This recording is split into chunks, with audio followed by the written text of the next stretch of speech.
시험 문제는 항상 소프트웨어 공학은 기본에서 많이 나온 느낌 있으시죠? 왜냐하면 방법론 때문에. 네. 소프트웨어 공학 응용으로 넘어가서, 네. 여기 스탠다드 청색 칠해진 것들, 그 다음에 SDC에서 안 봤던 것들, 네. 그 다음에 뭐, 오버레이제이션에서 안 봤던 것들, 그 다음에 여기 이제 공학들이 또 시험 문제 나온 것들이 있으니까 이렇게 보면 될 것 같아요. 네, 그래서 스탠다드 이런 거 그냥 넘어가도 될 것 같고요. 그죠? 1504, 있다라고만 알면 될 것 같고, 프로세스, 수명주기 크게 세 개에 여기에 고객, 공급자, 공항 이렇게 두 개가 들어가서 총 다섯 개다. 여기는 관리하고 조직. 그래서 요거를 여러분들이 책상 그림한테 출력을 해두고, 붙여놓고, 보고 있었다. 이렇게 했는데 양심에 찔리면 안 보고 있었다. 네. 그래서 2차원 모델, 뭐 능력 모델 있는데, 뭐 이런 것들은 그렇게 capability하고 프로세스 이렇게 했던 것들, 0단계에서부터 5단계 이렇게 보니까 어디서 많이 본 것 같아요, 그죠? CMMI의 컨티뉴어스 모델하고 놀랍도 너무 비슷하죠? 프로세스 능력 단계 이것들은 이제 3단계가 전자 표준화. 이제 이건 하도 말해서 이해되시죠? 음, 능력 결정 좀 넘어갈게요. 그다음에 구하나 이디오 여기 이제 제품 소프트웨어 제품 특성이죠. 내부 품질, 뭐 사용 품질 이렇게 해서 품질 특성을 나누고 있다. 비신사 효율이라고 외웠던 것들 기억나시나요? 그다음에 사용 품질의 효과성, 생산성, 안전성 만족도가 있더라. 그다음에 1119, 뭐 유저 다큐멘테이션 이게 이제 강화되어 있는 형태에 있다. 14598, 이거는 이제 평가 절차에 대한 표준이고, 소프트웨어 평가에 대한 반복성, 재생산성, 공정성, 객관성 이런 특성을 만족시켜야 된다. 그렇게 해서 절차를 봤더니 평가 요구사항 정의, 명세, 설계, 평가 수행 간단하게. 근데 여기에 이제 이런 변화 이류, 에서팔 뭐 이런 것들 이제 들어가 있는 거 보이시죠? 그래서 여기까지 보고 나면 이제 앞에 끝으로는 사실 이게 25,000원이라고 하는 공식 표준의 스퀘어 여기에 통합이 돼버렸어서 근데 저거를 그렇게 의미 있게 볼 필요는 없고 25,000원이다 이렇게 이제 하면 끝나는 거잖아요. 그래서 여기서 퀄리티 매니지먼트, 모델, 메저먼트, 리퀘어리먼트, 이밸리에이션 이렇게 다섯 개가 이제 구성이 되어 있다. 이게 ISO 25000이고 앞에 버너 26, 14598, 1119 이런 것들 짜집기를 다시 해서 통합한 것이다. 뭐 이런 얘기고 그림을 보면 가운데가 관리고 그래서 가운데 관리 앞에서 말한 여기에 매니지먼트, 퀄리티 매니지먼트 이거죠. 그리고 이쪽에서 품질 요구, 품질 평가 이렇게 서로 매핑이 되어 있죠, 그죠? 근데 요구를 품질 요구를 받아서 이걸 평가를 하려고 하면 그러면 뭔가가 필요해요. 측정 지표도 필요하고, 그다음에 평가 모델도 필요하고 그 이야기죠. 예. 그래서 여기 이제 모델을 봤더니 여기 앞에서 배운 변화 이력에 있는 내용이는 기신사 효율이 그러고 나서 더 있더라 호환성, 보완성. 그죠? 기신사 효율이 호호 이렇게 이제 외우고 계시죠? 예. 요거는 뭐 사용 품질은 효과성, 생산성, 안정성, 만족도 이렇게 보시고 그다음에 테스팅 표준인 29119도 있더라. 그래서 저 시험 문제가 일단 여기 보면 앞에 기회에서 이원 기반 테스팅 나오잖아요. 리스크 베이스 테스팅. 그다음에 여기 뒤에 보면 테스트 기법에 테스트 설계 기법, 커버리지 측정. 그래서 명세 기반, 구조 기반, 경험 기반 시험 문제 자꾸 나온단 말이죠. 이게. 그래서 커버리지 측정 이것도 자꾸 나오고 구문 커버리지, 문장 커버리지 그러니까 화이트 박스에 나오는 게 있죠. 키워드 주도 테스팅이가 시험 문제 안 나왔어요. 근데 자동화 엑셀에 이렇게 시험과 테스팅과 관련된 키워드들을 집어넣고 이 엑셀을 읽으면서 스크립트가 예, 그거를 체크하는 식으로 테스트 자동화할 수 있다고. 유형 기반 테스팅, 이거는 이제 테스팅 전력을 수립할 때 테스트를 100% 전수 검사할 수 있어요, 없어요? 못하죠. 네, 그럼 어마어마한 자원이 들고요. 그다음에 마이너한 것까지 그렇게 다 테스트를 할 수 없고요. 그다음에 우리가 기능이 되는 것만 테스트하는 것으로 생각하면 테스트가 되게 쉬워요. 근데 되는 것을 테스트하는 것보다 사용자가 여러 가지 다른 형태로 이걸 조작함으로써 나타나는 예, 그러한 안 되는 테스트를 하는 게 훨씬 더 어려워요. 그리고 숫자가 훨씬 많아요. 예, 그래서 귀신사 효율에 의해서 호흡 보호까지 있는데 우리는 기자 하나만 테스트하잖아요. 그게 지금 테스트 얼마나 안 한 거야? 네, 그렇게 되면은 지금 테스트에 심각한 문제가 있구나 우리가 지금 이렇게 이제 실무적으로 이해할 수 있게 되는 거예요. 그러면 기관과 자원을 최적화시켜서 최소로 투입하고 가장 효과적인 테스트를 하려면 어떻게 해야 하나에 대해서 테스트 전략을 수립하시오. 시험 문제 나왔어요. 예, 어떻게 해야 돼요?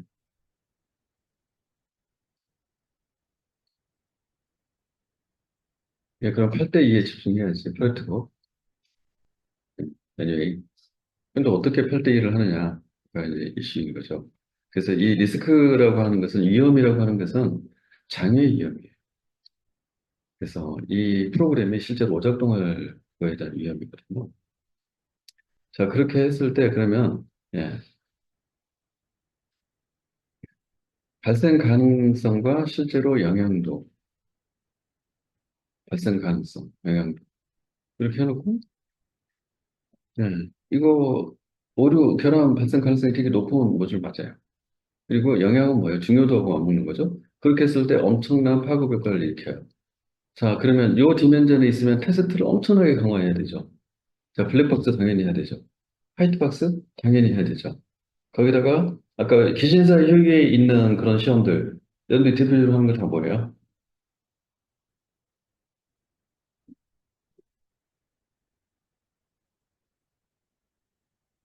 자, 신뢰도 관련 테스트. 그러니까 오작동하게 하는 환경 만들어 놓고, 예, 실제로 이 테스트 하는 거. 그래서 가용성 테스트죠. 예, 소프트웨어가 정상으로 작동하는지 보려고 소프트웨어 프로세스를 실제로 떠 있는 애를 강제로 키를 보려고. 그러고 나서 어떻게 되는지. 그 다음에, 예, 평상시보다 훨씬 많은 이 리퀘스트를 동시에 그 프로세스한테 다 움직이는 거예요. 그 다음에 그 상태로 1시간 동안 처리를 하면 될 거를 10시간 동안 그 상태로 계속 놔두고 돌려고. 내구성 테스트. 네, 보안에 관련 테스트. 이런 테스트 다 해야 되겠죠? 그러니까 여기다 알고 있는 테스트 이름 다 쓰면 돼. 예. 그러면 여기에 예를 들어서 20%의 기능 모듈이 여기야. 그 20%는 요거 할당하고 그죠? 그 다음에 예, 가능성은 예, 높지만 사용자가 별로 중요하게 생각하죠. 그럼 이쪽은 이 테스트보다는 약하게 하면 되죠. 그다음에 장애 가능성은 낮지만 영향도는 커. 그러면 얘만큼은 아니지만 그래도 강하게 해야겠지. 네. 그리고 나서 여기는 가능성도 낮고 중요도도 낮아. 그러면 얘는 테스트를 대충 하면 되죠. 기본적인 테스트. 네, 그러면 자 여기에 해당되는 애가 20% 파레토 법칙에 의해서 나머지가 80%네. 그러면 이 80% 중에 세 사부분 중에 여기를 몇 프로 주면 돼요? 20, 20, 20 주고 60이고 여기 40 주면 돼요. 전체 모조수예요. 이건 답이 있는 게 아니에요. 15% 15% 주고 이거 50% 줘요. 그 테스트 전략이라고 하는 것은 이렇게 해서 네, 실제로 발생 가능성이나 또는 서비스에 주는 영향도 이런 것들을 감안해서 하는 거예요. 자, 이거를 리스크 기반 테스트 설계라고 얘기해요. 전략을 짜라. 그러면 어떻게 해야 된다? 우리 전략하면 항상 전략 짜면 뭐예요? 비즈니스 전략은 스왓 하잖아요. 네, 스왓. 그래서 외부에서의 기회나 위협이 오잖아요. 여기서 우리가 그게 위험이잖아요. 그죠? 네. 그런데 나의 강약점, 약점이 뭐예요? 결함의 발생 가능성. 그쵸? 연결되시나요, 지금? 예, 이렇게 연결해갖고, 이거를 테스트에 적용하면 리스크 기반 테스팅 설계. 되는 거예요. 태생 설계를 그렇게 해야만 실제로 테스트, 이제 구체적인 테스트 계획을 짤 수가 있죠. 근데 이거를 앞에서 안 하면, 예, 가장 짧고 쉽게 되는 것만 테스트한다. 승부 안 할 수가 없어요. 왜냐면 개발자가 개발을 놓고 되는지 봤거든. 그래서 그 테스트 케이스로 다시 하면 안 되면 이상한 거지. 맞죠? 네, 그렇습니다. 네, ISO 26262, 그래서, 네, 요거는 이제, 자동차의 안전 관련된 기능 안전 표준. 여기서 CL이라고 하는 것들을 4단계로 A부터 D까지 결정하기 위해서 심각한 발생 빈도, 회피 가능성 이런 것들을 요소로 쓴다. 그 외에 이제 비슷한 거로 되게 많이 언급이 돼 있죠. DO178C 항공, 그다음에 6108 인베디 시스템, 보안 쪽 정보부 제품은 CC 이런 거. 그다음에 유럽에서는 이제 이런 거 관련해서 서로 부품 간의 이제 조립이 문제니까 자동차를 완성차를 만들기 위해서 그 부품 업체 간에 예, 이런 표준들, 차량의 아키텍처 표준을 만드는 거 오토사라고 합니다. 그래서 하드웨어 레벨과 그다음에 베이직 소프트웨어 레벨, 그다음에 거기서 작동하는 어플리케이션 소프트웨어 레벨. 자, 이렇게 해서 레이어를 분리를 한 다음에 이 서로 호환성에 문제가 없도록 표준을 따라가는 것이죠. 네, 그래서 가이드 51 제품 안전, 61508 앞서만 시스템 안전, 철도 분야 62279, DO 128C 항공, 유기상공사 의료 분야. 이게 자꾸 이렇게 그 시험 문제를 자꾸 61508을 설명하라 이런 식으로 한 대씩 들어가잖아요. 이제 기존에는 2616을 설명하라 다 자꾸 냈어. 그러면 이제 한 단계 더 될 수 있게 들어가서 6158을 설명하라 이렇게. 6158도 이제 물어볼 것 같아, 구체적으로. 그러다가 이제 이것도 이제 많이 물어봤네? 그럼 그 다음에 옆으로 튈 거잖아. ISO 가이드 51을 설명하라 뭐 이럴 수도 있고. 철도 분야에 소프트 안전 표준이 있다. 62279를 설명하라. 뭐 이러면 이제 여러분들의 선택은 제낀다. 뭐 이렇게 될 수 있겠지만, 이제 머릿속에서 사실 이 항공이라든지 의료가 또 요즘 핫하잖아요. 의료 이런 것들은 항공하고 의료가 넥스트로 좀 유력하지 않을까요? 그러면 둘 중에 하나 찍어서 준비를 해놓고 시험 보기 직전에 한 번 더 봐두고 이렇게 해서 나오면 아싸 하고 쓰는 거고 네. 준비 안 했는데 딴 거 예측하지 않은 거 나왔다 그러면 이제 정 쓸 거 없으면 예. 지금 공통적인 건 전부 다 뭐예요? C이에요, C. 그래서 이 C이라고 하는 것들을 가지고서 풀어내는 방법밖에 없다. 그렇게 하면 50%는 맞을 거잖아. 그리고 거기다 좀 더 썰 풀어갖고 10%더 맞추면 60% 맞춘 거죠. 우리는 합격은 100%가 아니라 60%만 맞추면 된다. 이렇게 용기를 갖고. ISO 14143, 이거는 이제 기능 점수 관련된 표준이다. 기능 점수 산정 방식은 이해하시고 계신가요? 요거는 진짜, 트랜잭션 기능과 데이터 기능 두 개로 나뉜다. 트랜잭션 기능은 세 가지다. 여기 뭐에서 EI 외부 입력, 그 다음에 EO 외부 출력, 그 다음에 EQ 외부 쿼리, 외부 정보에 이 세 가지. 그 다음에 데이터 기능은 IRF 리브 논리 파일, 그 다음에 EAF 외부 인터페이스 파일, 이렇게 해서 외부 연계 파일. 이것들은 전부 다 가중치를 부여하기 위해서 복잡도를 상중하로 만드는 이 매트릭스가 있다. 그래서 각 타입별로 복잡도의 가중치가 상중하 어디냐에 따라서 거기에 점수가 이렇게 보기하게 분배되어 있어서 이 점수를 EA1로 구분된 기능이 뭐 몇 개냐 해서 이제 요구된 기능 중에 세워갖고 이거다. 그래서 여기서 로로 나온 녀석이 뭐 세 개다. 그러면 3 곱하기 3 하면 3, 3, 9. 그다음에 중으로 나온 애가 있다. 그러면은 걔가 5개다. 그러면 5 곱하기 4, 5, 4, 20. 그다음에 상으로 나온 애가 있다. 얘가 2개다. 그럼 2, 6, 12. 이렇게 해가지고 이 기능 점수를 나온 걸 합해버리면 되죠. 그리고 또 아래도 그렇게 해서 총 합한 게 기능 점수가 된다. 그리고 여기서 상중하를 정할 때는 여기서 뭐 DET 또는 RET 이런 개념을 쓰는데 RET는 데이터베이스 파일처럼 그걸 이야기하는 거고 DET는 실제로 필드의 개수다. 예, 데이터 필드. 그래서 데이터 엘리먼트 타입이라고 봐. FP 측정, 개발, 이게 신규 개발이고요. 계산, 유지보수죠. 예, 그다음에 실제 개발된 애플리케이션 상품 이런 걸 측정할 수도 있다. 예, 국내에서는 조정 전 기능 점수까지는 하고, 예, 이제 사실상의 표준 역할을 하는 IFPUG에서 내어놓은 거에는 바프라 그래서 Value Adjustment Factor 14개를 이야기를 한다. 그래서 이런 특성들에 따라서 예, 1.3, 1.35에서 0.65, 그러니까 35%를 감하거나 증가시켜 줄 수 있어요. 그러면 100 FP가 나왔다. 그러면 이게 전부 다 사항을 기록해서 35%를 업을 해야 된다. 그러면 135 FP라고 말해줍니다. 실제 돈도 못 주는 거예요. 그래서 측정 방법 금방 이야기했던 거를 하나로 요약한 건 이 표예요. 그래서 혹시 필요하시면 이 표를 출력해서 음, 서버노트에 붙여놓는 게 좋겠다. 네. IEEE 147을 하나, 이게 ISO 42010 소프트 아키텍처 표준이다. 이 42010을 설명하라 이러면 또 147 하나를 아는데 얘는 모른다 이래서 제끼자 이럴 수 있잖아요. 그래서 그렇게 하지 않도록 42010을 받을 필요가 있다.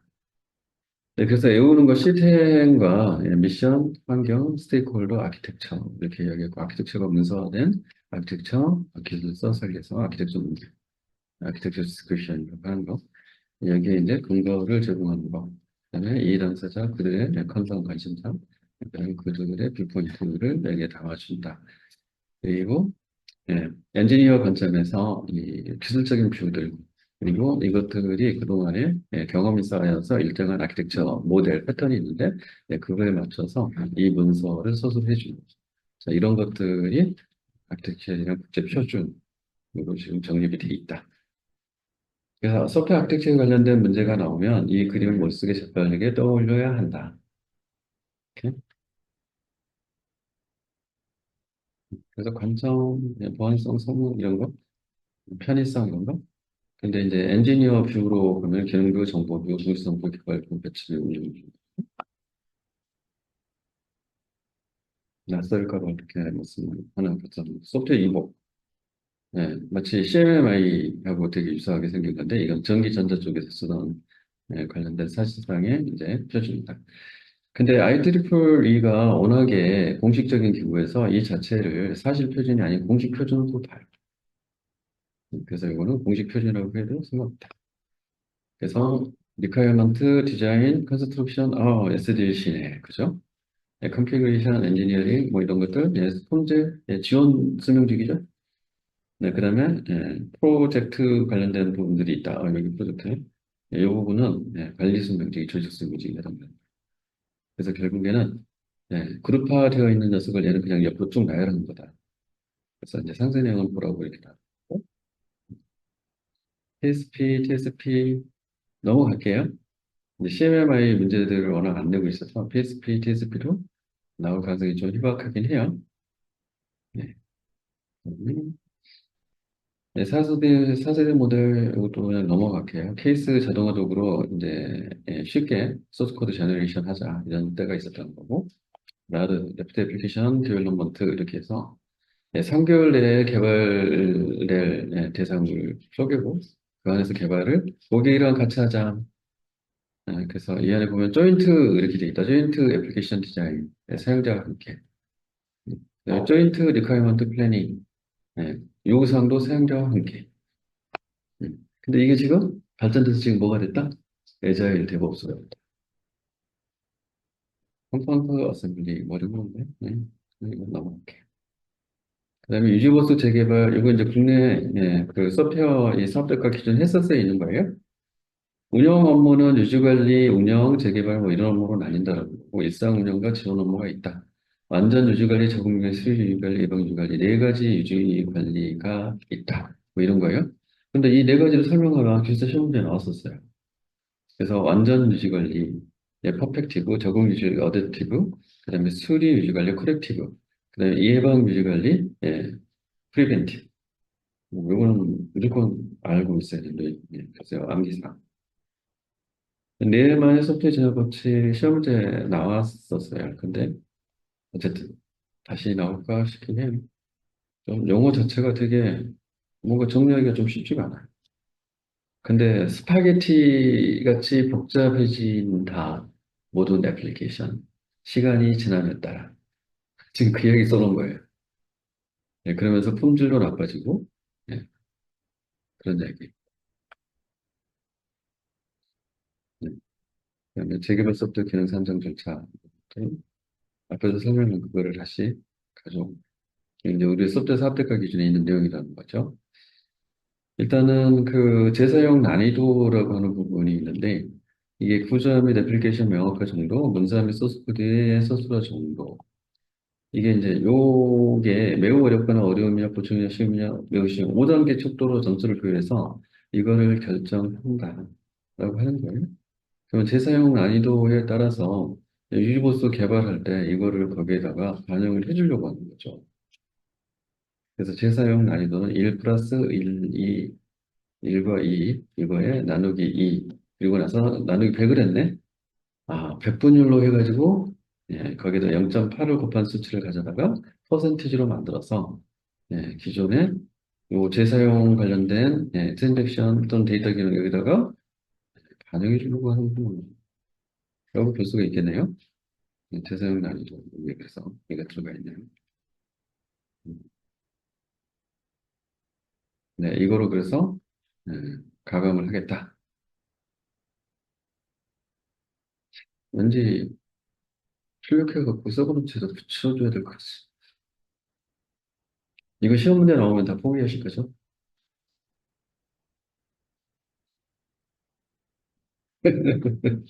근데 쓰면 대박 나는 거잖아, 다 포기.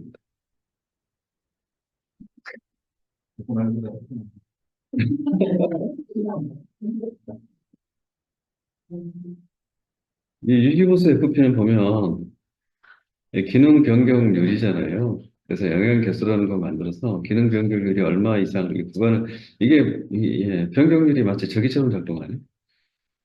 예, RET, DET, FP 요게 실제로 이 변경 전과 변경 후 비교해서 변경률이 얼마인지 보는 거예요. 그래서 야, 뭐,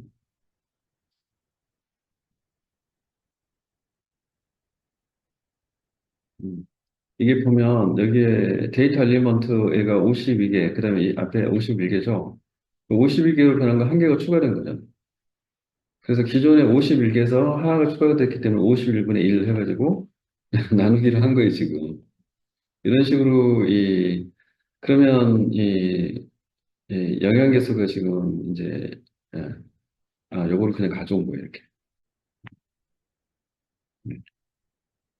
이렇게 해서 이 개수를 반영한 썸을 가져온 다음에 여기다가 이렇게 영양계수를 해가지고 썸을 가져온 다음에 뒷단에서 실제로 사업대가 산정 양식에다가 그걸 집어넣고 여기다 난이도를 가져다 집어넣고 그러면서 기능부분 최종 결정하고 단가를 정하고 예, 그렇게 되면 네, 대가가 나온다. 뭐 이런 식인데 네, 어쨌든 이거 나오면 쓸 거야 그러고서 찍어갖고 이런 식으로 한번 해보세요. 왜냐면 그동안에 여러 개가 나왔는데 이렇게 구체적으로 짓는 게 이게 아직 안 나와. 그래서 혹시 나올까 봐.